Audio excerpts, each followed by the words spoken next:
What's up, addicts? Welcome to the Fantasy Addiction Network. Continuing our series here and going through all of the divisions in the NFL. Today we are going to be breaking down the AFC South, giving you guys a Dynasty trade report over all the fantasy relevant players. But hey, if you like this video, please do me a favor, hit that subscribe button. It really helps, and let's get right into the video. All right, beginning with the Houston Texans in the AFC South. One of the more interesting general managers in Bill O'Brien there, taking full advantage of the power that he has to completely squander this team's wealth, trading away DeAndre Hopkins and acquiring David Johnson. So David Johnson comes into the fray. This is a team that Carlos Hyde had over 1,000 yards last year, and he's gone. Lamar Miller injured before the season even started. He's gone. So now this team is basically David Johnson and Duke Johnson, and last time we saw David Johnson, at least the first couple weeks of the season, he was pretty fantasy relevant, but injuring the back towards the middle of the season, I mean, he looked awful towards the end of the year. There's not really a nice way of putting it, so how well he does this year is going to be heavily dependent on how well he's actually recovered from that injury, if at all. He's also pretty old as far as running backs are considered. I believe he's going to be 28 in the season, so he's very interesting. And then obviously trading away DeAndre Hopkins, but they acquire Randall Cobb and Brandon Cooks, so some more redundant assets for you. You get Randall Cobb there even though you already have Kiki QT. You get Brandon Cooks there even though you already have Will Fuller and Kenny Stills. I don't really know how this is going to affect Deshaun Watson. I mean, losing DeAndre Hopkins there's no way of painting that picture nicely for Deshaun Watson, but a complete overhaul of the pass catchers on this team. It's not like this is a bad receiver group, but losing DeAndre Hopkins is always going to be a bit disappointing, and just seeing how this team imploded against the Chiefs in the playoffs and just some of the moves that Bill O'Brien has made, it just seems like this team is on the verge of a complete collapse at some point. But Deshaun Watson is good enough that he'll probably be able to keep them from, completely folding. Now, they didn't address too much in the draft because they didn't have a first-round pick. They did grab Charlie Heck, tackle out of University of North Carolina, so trying to help that offensive line a little bit, and they did sign Laramie Tunsil to a pretty big extension, so trying to protect Deshaun Watson, but this offensive line is still going to be on the worst end of the spectrum. Now, as we already mentioned, it's not really a nice way to spin losing DeAndre Hopkins, trying to replace him with Brandon Cooks and Randall Cobb, two guys that have had a plethora of missed time due to injuries for Randall Cobb or concussions for Brandon Cooks. I mean, Brandon Cooks is probably one concussion away from retirement, but there's no guarantee that he's actually going to get that. If he actually played a full season, Brandon Cooks could be a pretty sneaky, good fantasy player this year, and he's going really late. But overall, it's hard to paint a picture for this being good for Deshaun Watson unless this just means that he runs the ball more, in which case I guess you could say that argument. So I would say his value is down slightly, but he's still in the top 5 of quarterbacks in Dynasty, so not a big enough drop for you to have to move off of him. I'm just nervous with the direction that this team is moving. It's not someone I like to have, a heavy anchor to a team that makes irrational decisions like Bill O'Brien is making. I guess you could say David Johnson's value is up slightly from where it was going away from the Cardinals, where it was pretty clear that they wanted to move forward with Kenyon Drake, but I don't really know how much value that actually holds. This is probably his last year with any type of a fantasy relevant position in this league. And then Duke Johnson is just in forever purgatory, I guess. But if David Johnson really is as hurt as he was last year and he's lost his ability to separate or wiggle, I mean, Duke Johnson could be a complete league winner that you can get incredibly late. So if you're doing startup drafts or you have someone that has Duke Johnson and they're not holding him as a handcuff for David Johnson, just put an offer out there and see if you have a place on your bench you can just stow him. I mean, this could be an incredibly high upside play if David Johnson ends up getting hurt again, which he's been known to do as of recent. I'd say this actually helps Brandon Cook's value a little bit. It was probably already through the floor anyway. So go into an offense where you have a very accurate deep down the field passer, which is where Brandon Cooks makes his hay. Jared Goff wasn't very good at throwing the ball deep down the field last year, so this is an upgrade in terms of quarterback play for Brandon Cooks. Yes, he's going to a team with a lot of redundant assets there, but overall, I like this value peak for Brandon Cooks. You can probably still get him very cheap. Not a must target by any means, but I could see him having a good year. Will Fuller definitely sees a value swing in the upward trajectory, but I'm not buying him because I don't trust that he can stay healthy. He's had basically just doesn't have the hamstrings to be able to play effectively in the NFL for a long period of time. It's year after year after year, same thing. It's at this point, there's a few people that get mislabeled as injury prone, but Will Fuller is most certainly that. And then Cobb Stills and QT, their value is all very unknown. Probably guys you can throw to the waiver wire. Same thing for any of the tight ends on this team. So it's just it's probably going to be a little bit of a mess all year long. So monitor how the usage goes, but it's not someone I want to stake a flag on anyone preseason.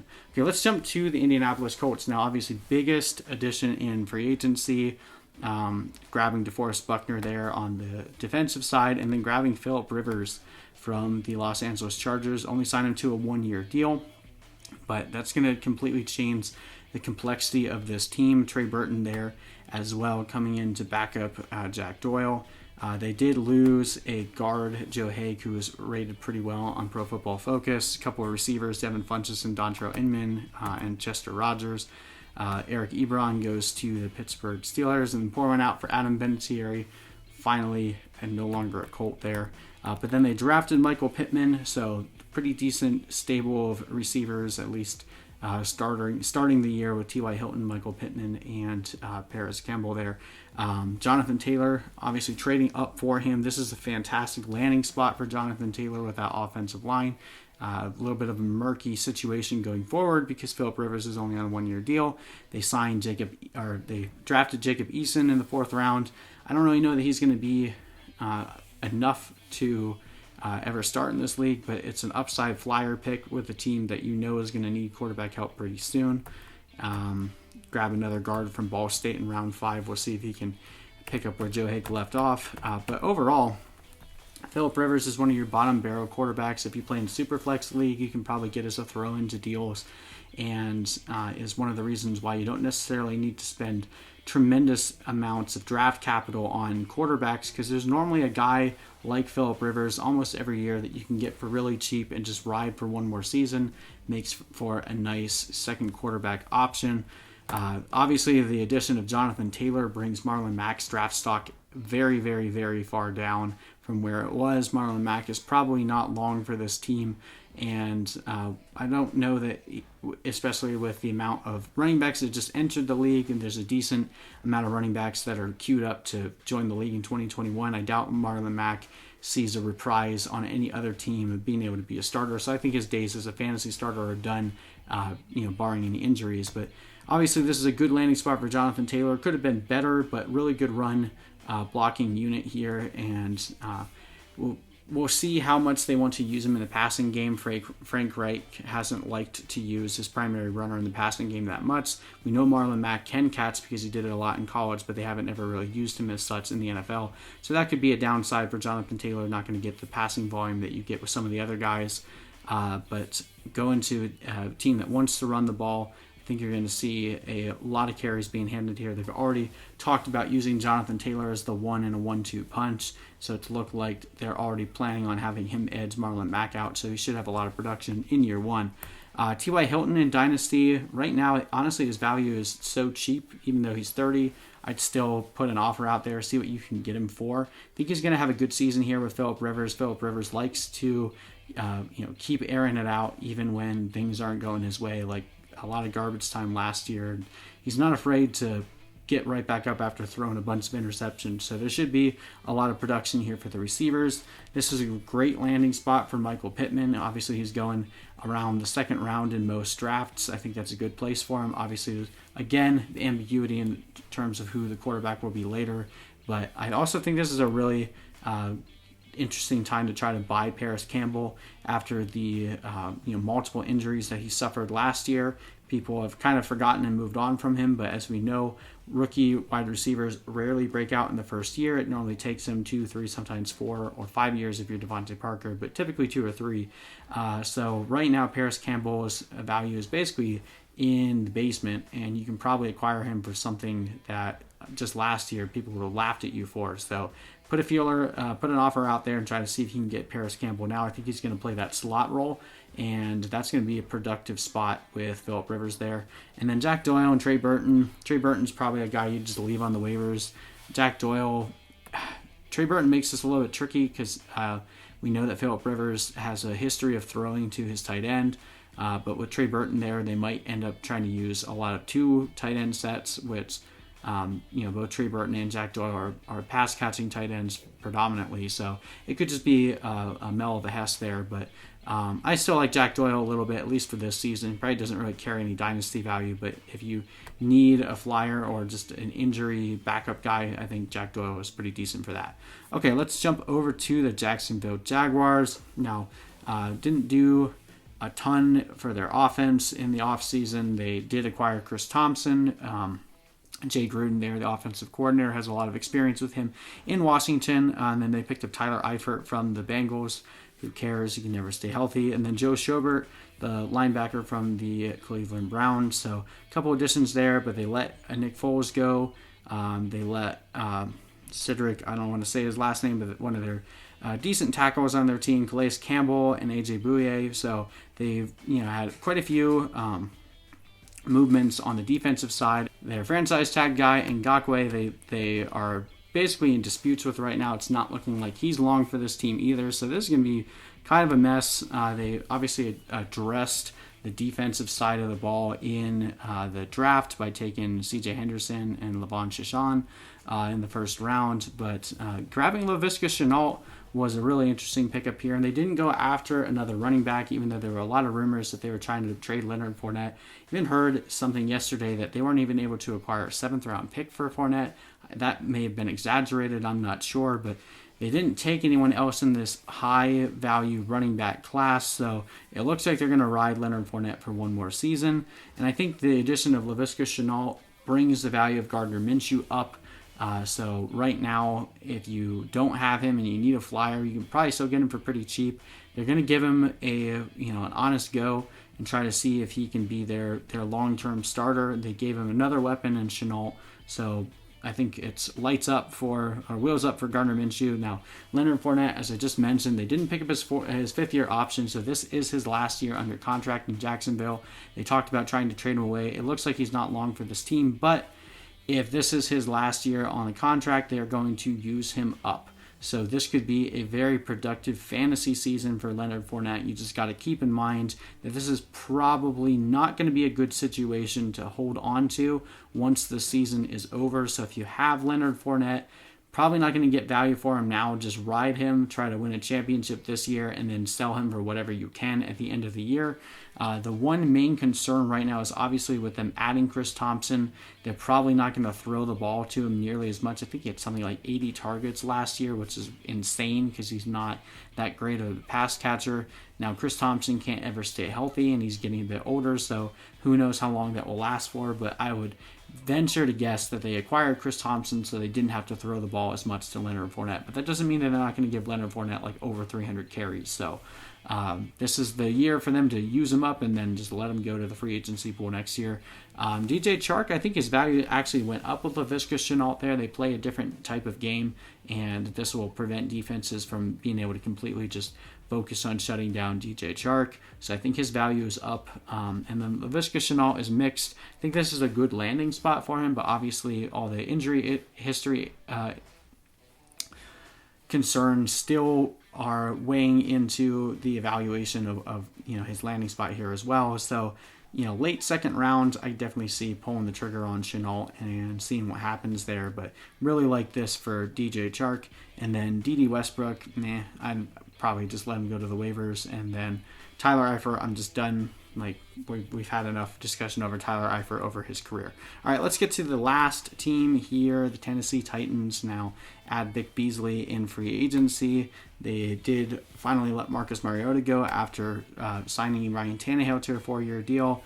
Deion Lewis, Tajay Sharp, Delaney Walker all gone. And then the biggest concern here is they did lose Jack Conklin, who's one of the better run blocking tackles in the NFL. He goes to Cleveland. They did draft Isaiah Wilson, a tackle out of Georgia, with their first overall pick.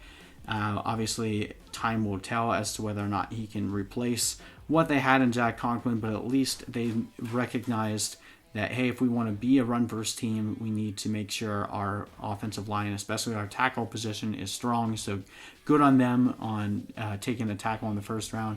They did also draft Darrington Evans, running back out of Appalachian State, later in the draft, which I'm thinking right now is going to be like their Deion Lewis replacement. But we know with Derrick Henry's run style, that type of running style very rarely allows a running back to hold up for a very long period of time. So definitely a strong handcuff if you already own Derrick Henry, or a decent flyer if you just want a guy that has the potential for a lot of fantasy production if Derrick Henry were to go down.